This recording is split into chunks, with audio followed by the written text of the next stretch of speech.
What's going on, boys? We're live. It's Keg and Coop for the weekly NASCAR Run Pure Sports DFS and Bet Show. JJ will be on in a little bit. He just got held up. So it's the NASCAR All-Star Race. We're going to try to find an angle because it's a really weird format. And try to make some money. So I got my guy Coop here. What's going on, Coop?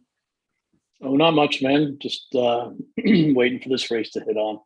Watch some golf during the day, but other than that, not much. All right, so everybody do us a favor, hit the like button, subscribe to the channel. All this channel does is make people money for free. So it doesn't take much to give a like or subscribe. And aside from that, here we go, Coop. A cookie cutter mile and a half. We're at Texas for the NASCAR All-Star Race. The format reads like how to put a dresser together from IKEA. Like, it's really difficult. I mean, it's weird and convoluted, but nevertheless, we got the Open and then we have the race later tonight, right? So let's talk about Texas. Mile and a half cookie cutter, like Kansas, like Las Vegas, like Homestead, right? So what do you expect from this track in terms of, I don't think tire wear is going to be an issue here, right? No, tire will not be an issue whatsoever. I would expect drivers to try to take advantage of that. I don't know if they'll not take any tires on pit stop, but I'm sure there'll be some that'll take two because track position is so important, as it's difficult to pass on the one lane track groove that they have here at Texas. So, I would expect different strategy to evolve as the race goes throughout. But, tire wear will be the one way they can make up some ground during pit stops. All right. So let's talk about the drivers that we have seen so far this year that have raced and done well on mile and a half tracks. Who comes to mind for you? If we're talking green flag speed, I guess it's different than results, but who comes to mind for you? Blaney, Byron, Larson. I really like, those three tonight because, you can't really look at the mile and a half results because this is a little bit different format than that. This is a basically 25 laps shootout times 5 times because that's what it is. There's not going to be any longer run than probably 25 laps. Definitely not in the first 3 stages, and then there'll be a caution at some point in the last stage, and it'll probably be right around lap 25, if not before. So I really want short run speed, not long run speed. And I think, those 3 drivers, are very, very good at short run speed. I would even put Daniel Suarez up there if he makes it to the race. He's very, very good on short run, fast speed. So that's what I want to concentrate on.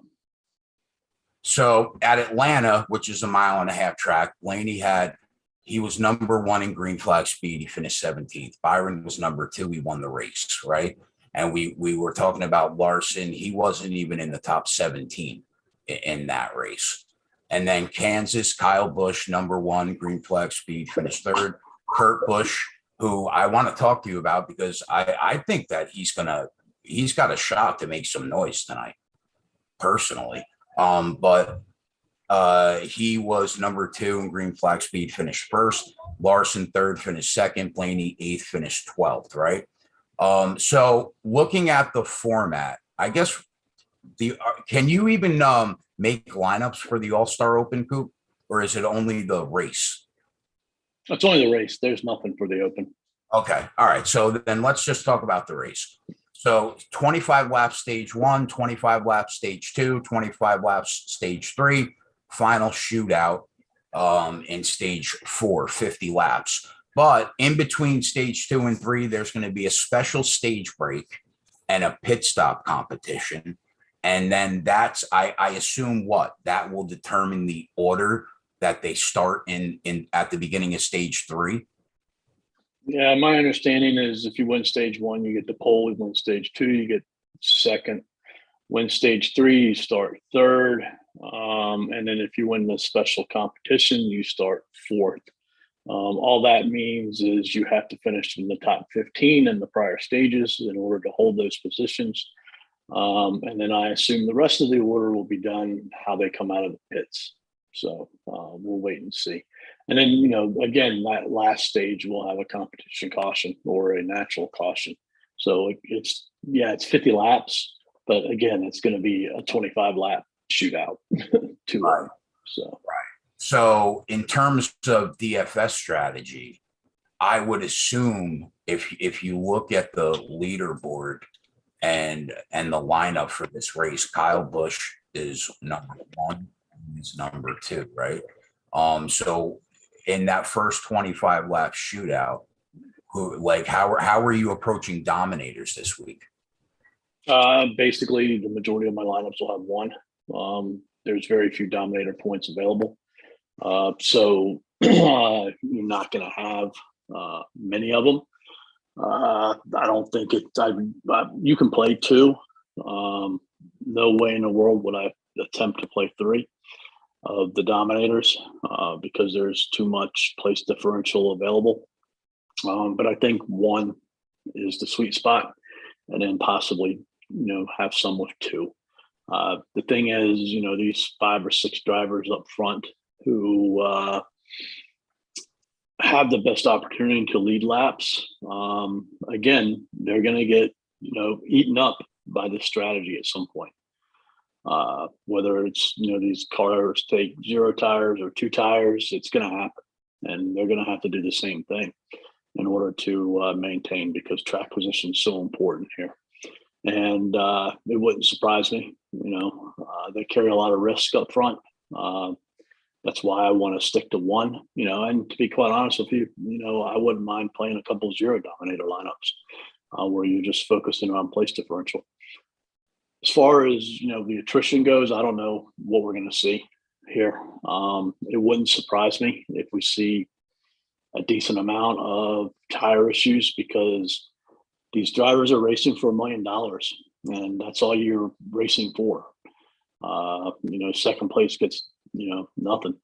So I would expect them to, take some chances with the air pressure in the tires, running it really low and, seeing what happens. But on the other end, it could backfire on them, same with the camber in the cars. So, it's win or go home. So they're going to be aggressive with the setups of the car and take advantage of what they can. So, it's really risky to play the drivers up front while they seem safe. There's not much difference in reality between, all these cars. If Chris Bell gets up front, he's going to benefit from it. Same with Denny Hamlin because of the fresh air. And, if Larson falls back or Busch falls back, they're going to struggle, because they're not in the clean air anymore. So it's really all about track position. So if you win stage 1, right, are you done until the end of until the final stage? No, you have to keep racing, and you have to stay in the top 15 in stage 2 and 3. Okay. I like that. I'm happy that they just don't automatically move on to the end. All right. So any dominators specifically that you like more than others? Well, all 6 of them are going to be popular, in my opinion, meaning the first 6 starters of the race. And, that's the other piece that's, hard about this race is the ownership piece. Ownership in NASCAR is typically high to begin with. And there's 36 to 40 cars during those races. This race, you're going to have 24. So the ownership's going to be higher than what it typically is. So you have to make decisions and stands. And, if you play all 6 of the dominators, you're going to probably be at best even to the field, and probably most likely underweight on them. Because, unless you're playing 3 or 4 of them in a lineup, which isn't the smartest thing to do. because most of the lineups are going to have one or two of them in it. So it makes it hard to play them all. You got to take stands. In my stand, I like Kyle Larson and I like Ryan Blaney. I think of the drivers up there, I think Blaney's going to be the lowest owned because of his results and because Ford hasn't been fast in general. Whereas Blaney was, people have forgotten how fast he was at the beginning of the year. When he won 4 poles in a row. And if you look back to those races, the majority of those races, he was fast for the first part of it. And that's what I'm looking for because the runs are short. So I like Blaney and I like Larson. Kyle Busch will be the most popular. I'm sorry, on a poll. Nothing against the guy. But I think his best attributes isn't going to be able to show out for this race because he hasn't had unbelievable top line speed. His speeds come on longer runs where he's, made up the track position and stuff like that. Same with Larson. I mean, not Larson, but Chastain. I think, the biggest advantage that Kyle Busch has is that clean air. And as long as he can maintain it, I think it's going to be good. I think, the first stage is probably the most important because that determines the pole for the final stage. And I think Larson and Blaney, and Byron too, are going to push the living daylights out of Busch. So, and I expect it to be aggressive from the very beginning. So that this would transfer over, dominators basically transfer over to the outright market when you're betting. Right. Right.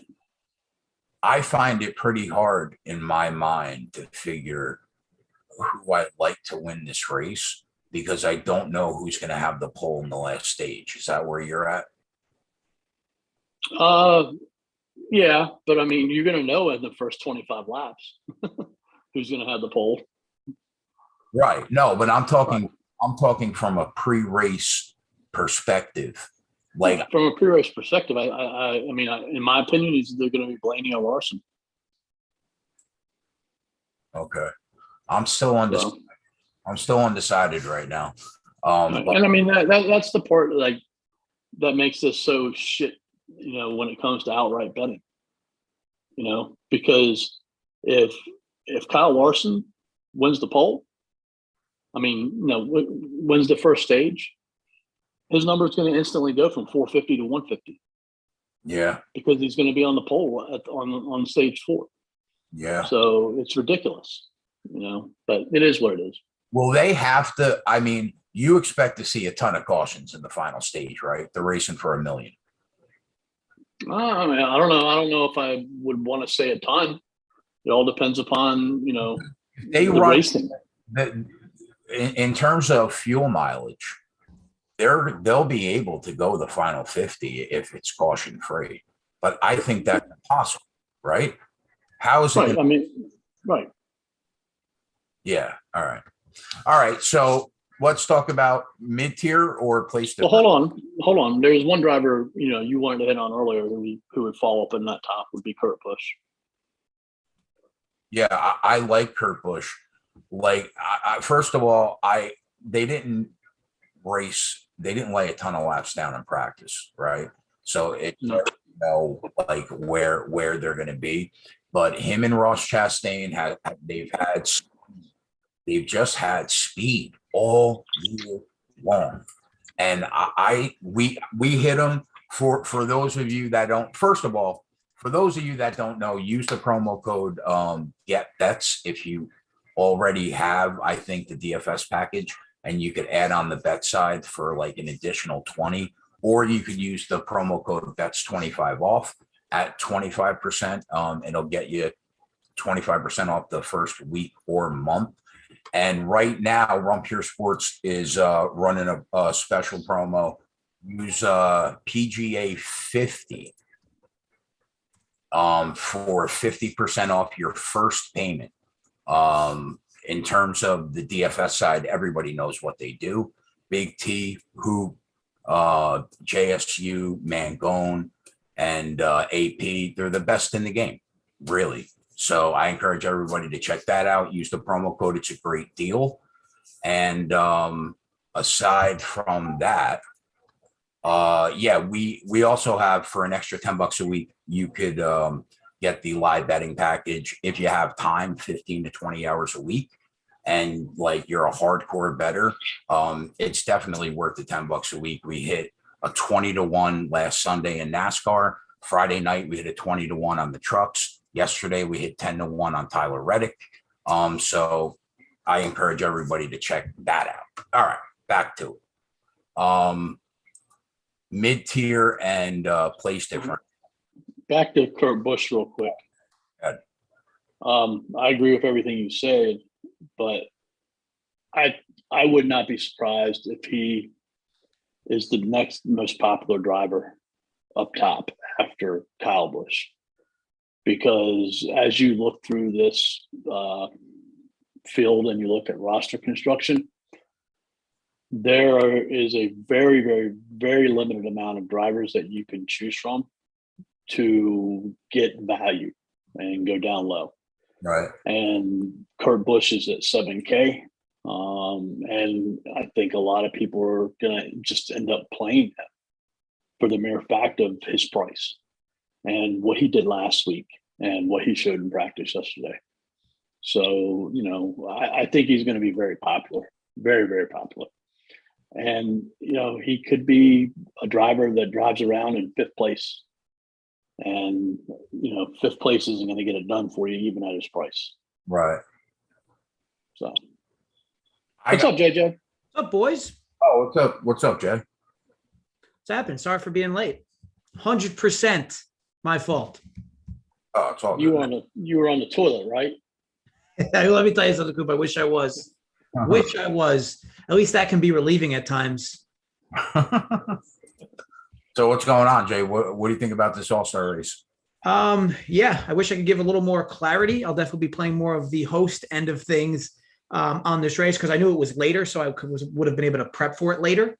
I guess my thing is like, why run this thing at night? I mean, I guess it'll get better views maybe, but you're going up now against the playoffs in NBA. You're going up against Sunday Night Baseball. Yeah, I personally prefer these puppies earlier in the afternoon. But you know, I could see. I guess they always run this at night, Jay. This time, I feel like last year was similar, right? I don't really remember. Probably, I would think it would be a primetime thing. Yeah, it's always been at night, and I would imagine a lot of it has to do with the temperature. Now, the incentive for the drivers is what? They get $1 million if they win, or more than that? That's First it. place? Yeah, that's it. $1 million to the winner. Cool. Yes, you know. So that's what's funny, right? Like as this race goes down, like, is there any incentive for second place? What does second place get? 0. Oh man, so you're almost guaranteed to see crashes on that final lap, right? I mean, going for it all to win it. As long as they're close enough to each other, that's the problem. If they're going to be close enough to each other. Yeah. So let me ask you guys this: where are we picking up from this point? Because the other piece too is like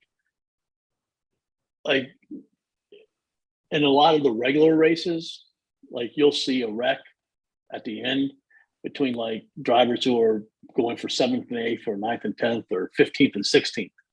Like you're not going to see that tonight because it's meaningless for those drivers back there, you know? So if it's not close up front, you ain't going to see that wreck at the end. I see. I'll tell you this though, like I know if I'm driving and we're like, you know, maybe we're all relatively close because it's a small track, right? If I remember last year, this track was relatively small, right? Okay. Yeah. So, I mean, if you're relatively close enough, yeah, I'm going for broke to win this race, knowing that I get absolutely nothing for second. They should make the payout structure a little better there, I guess, to avoid that from happening. But needless to say, should be a fun race regardless. Chase the Kid last year, right? If I remember, or no? I don't even remember. Do you remember, Coop? No, don't really care. I don't even remember. Let me ask you this: do you guys take course history into account at all here, or is this a new course for this race? I mean, it all goes out the window because of these next gen cars. So Right. anything that's gone on like previous years, it's a totally new car, right? I mean, what my reference is, there have been 3, I think, 1.5 mile tracks we've been to so far: Atlanta, Kansas, and Las Vegas. That's the data that you use for this race. And what Coop said about like short run green flag speed, like that's going to matter it because of how slow how short these segments are. I see. All right. So with regards to the flow of the show, I assume we already started going through the playbook.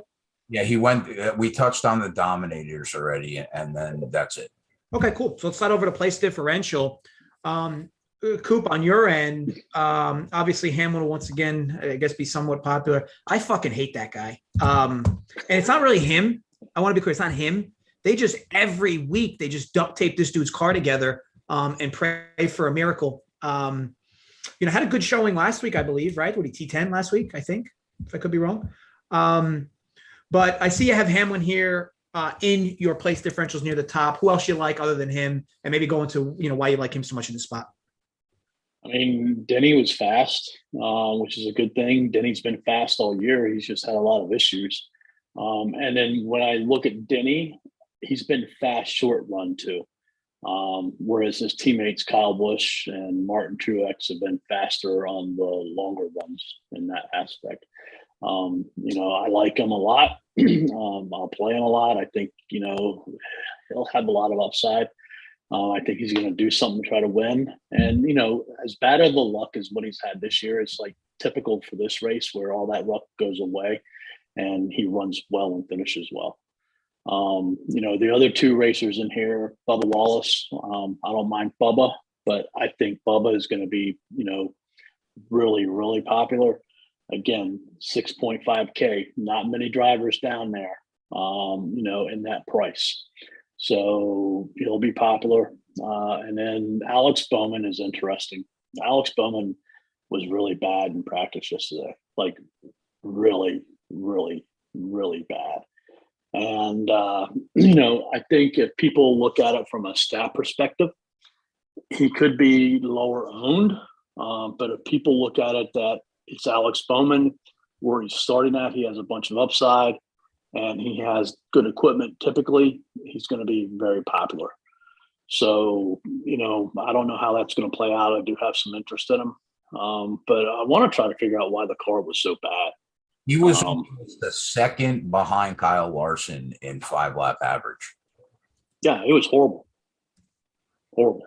So, right. And then, there's 4 other drivers that'll be starting 21st and 24th. It all depends upon, who wins the stages in the open and who gets that fan vote.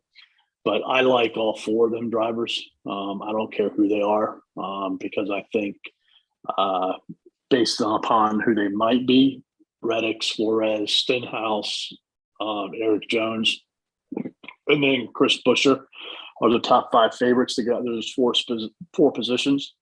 And I would like any of them more than, let's say, a Michael McDowell, a Brad Keselowski, Chase Briscoe, who's starting up in there, people like that. So they're going to be the most popular drivers too. Like, don't start your lineups with like 3 or 4 of them because they're going to be so duplicated. Like, that's the other thing with this race is you're going to see a lot of duplicated lineups, even more than what you typically do because there's less drivers to choose from. So, you want to try to get different, and it's hard to get different, in this race, and we'll get into that in a little bit. But, yeah, I would probably play 1 or 2 of those, guys who drive 21st through 24th starting position in the lineup. Again, if you play 3 or 4 of them, it's going to be, chopped, and, likely all 3 or 4 of them aren't going to succeed either. I see. And Jay, what's your take on anybody in the back or coming from the back that you might think have some value betting wise? I mean, obviously DFS, maybe you're dabbling, maybe you're not, but betting wise, anybody coming from the middle back that you like? Not really to win the race. I think that the winner is going to be in that Blaney, Busch, Larson, Chastain, Denny, and Kurt Busch grouping. So that they're all starting relatively up front. So not really. Like if we're talking top manufacturers and things like that, I guess you could take some shots there, but yeah, it's hard. What'd you say, Coop? Oh, I was going to say you don't like Denny Hamlin to win. I don't no, yeah, I said he's in there. He was in that grouping. Okay. Yeah. But yeah, like top Toyota, top Ford, and top Chevy. Coop, did you look at those? Were there any that you liked? I haven't even seen any of those props this week. Kyle Busch is plus 175, Denny's plus 350, Kurt Busch plus 550. They're hanging 5,000 and 6,000 on Bubba again. 14-1. No. Yeah, I'll stay away.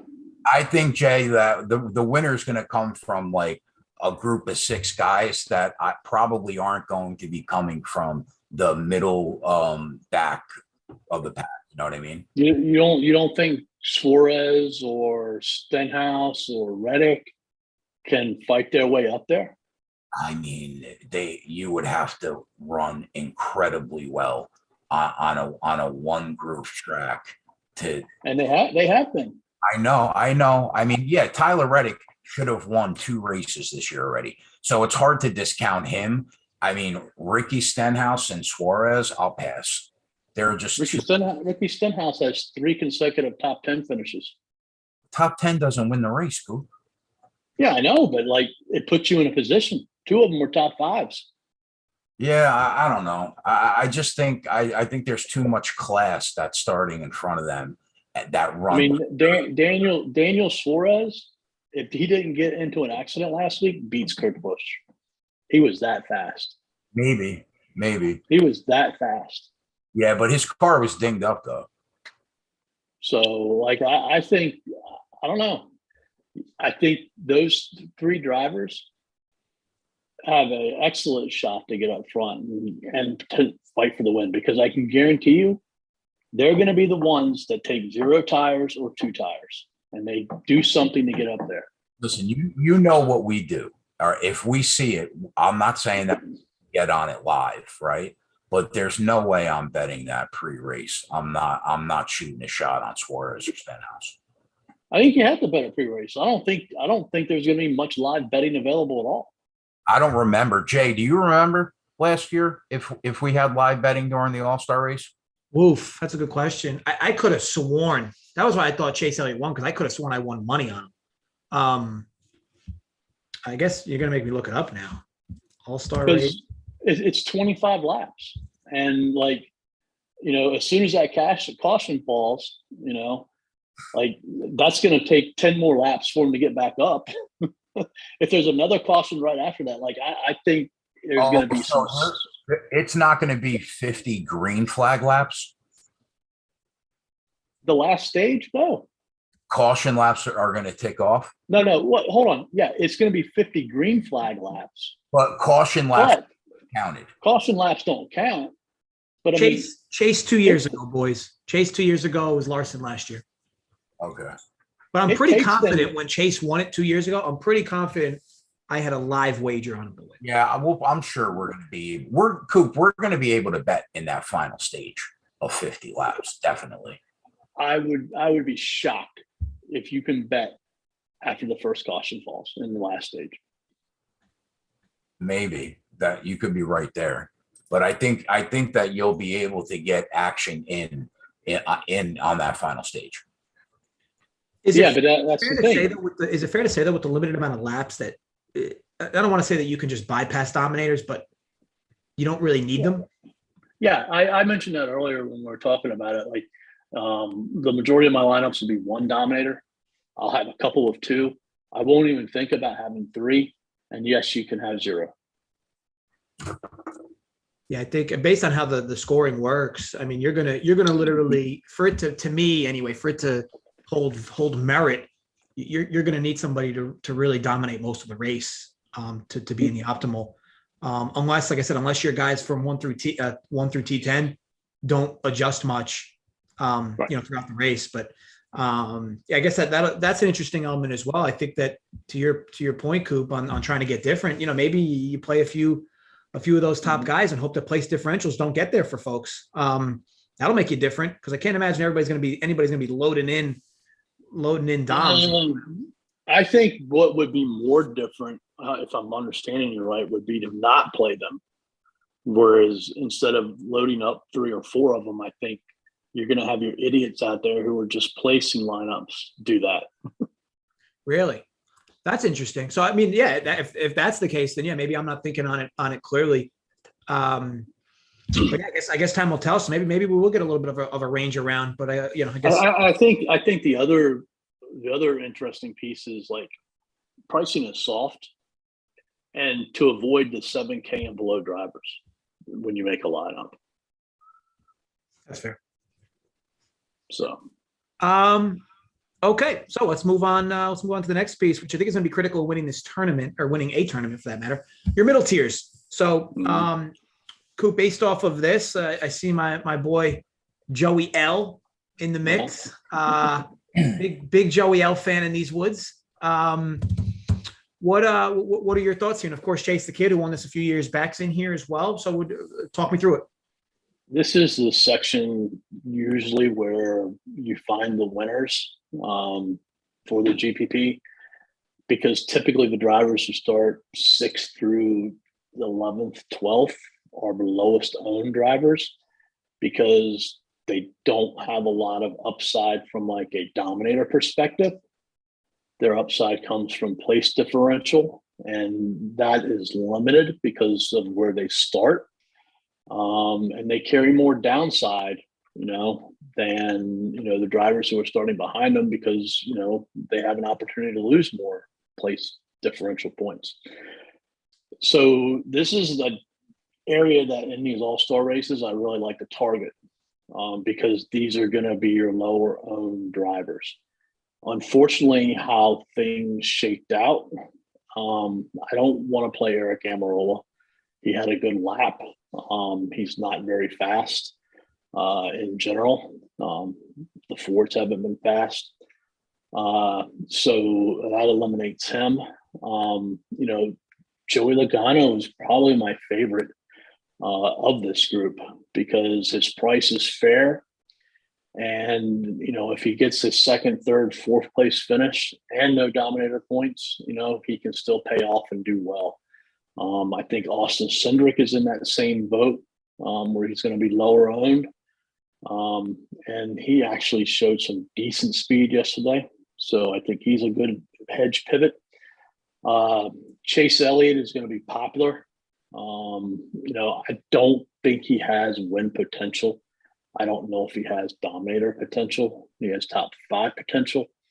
And, I'm not really concerned about the price, because I'm not looking at it from a perspective of dollars per point and stuff like that. I'm just looking for raw points this week. And, a top 5 is not going to get it done, for him. I like Christopher Bell. Christopher Bell, when he starts up front, sucks. He always has something happen to his car, and then he usually, recovers and has a solid finish. I think he's a great pivot off of Chase Elliott, even though they're much different in price, but from a starting position perspective and upside, I think he has just as much upside as what Elliott has. So, the 3 that I'll really be targeting: Logano, some Cindric, and Chris Bell. Awesome. And Jay, anything there? I mean, I know it's kind of a similar question to the last time, but in terms of the middle tier, so we'll say, instead of where they're starting from, we'll say middle tier odds. Who do you like, if anybody, with some value? Maybe guys that are over 15, 20 to 1. Let me pull up the odds. Like Denny Hamlin, I think has value. Blaney has value at 10 to 1. I think Tyler Reddick has value. Kurt Busch definitely has value, I think, at 16 to 1. When you consider somebody like Alex Bowman is 18 to 1. I mean, there's value there, I think. I mean, behind that, everybody in that 20 to 60-1 range. I don't see many people. Maybe you can make an argument for Chris Bella 20-1, but like Coop, is Harvick on your radar at 35-1? He isn't for me today. No, not at all. Cindric at 40-1. He looked good, No. but no. I'll take Suarez. Suarez at 60-1. Yep. Yeah, I don't see it, Jay. Past like that 16-1 Kurt Busch play, I would be there or higher if I was looking to go make a pre-race outright bet here. That's fair. That's fair enough. Oh, go ahead, Coop. I like Tyler Reddick, but like he's 14-1. He hasn't even qualified for the frickin' race. Is he going to get in? Yeah, sure. I mean, but like these people absolutely fucking love him.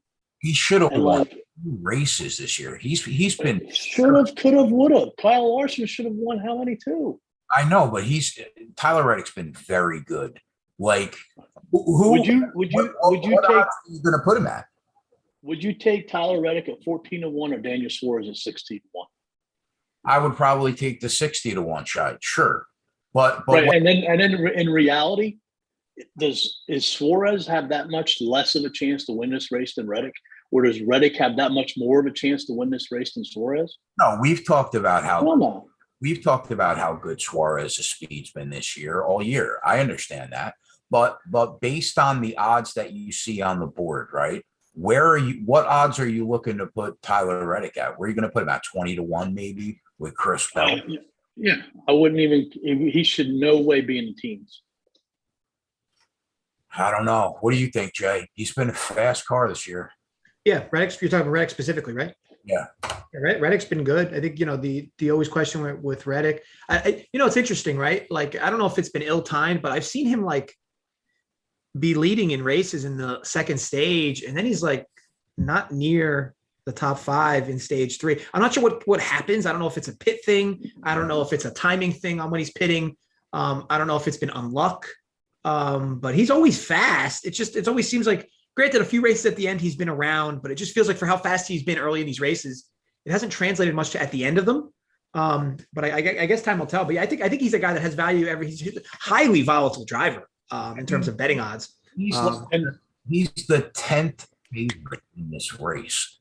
And he's the 10th favorite, but like he might not even qualify for the race. He has to start at the rear end of the Open. Yeah. Oh, I agree. In terms of, I agree with what you're saying because of this format, but I'm talking week to week. Those are fair odds on him, I think, for how well he has ran this year. That's all I'm saying. I don't know. Well, let me ask you this. Would you rather have Denny Hamlin at 10-1 or Reddick at 14-1?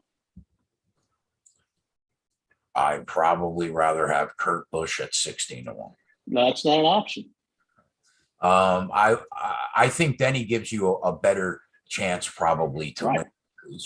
Yeah. So like 14-1, man, that's a horrible number on him. I mean, Ryan Blaney's 10-1. He hasn't won a race this year. Oh, he could have won 3 or 4 though, okay? Okay. I don't disagree. That also applies to Tyler Reddick.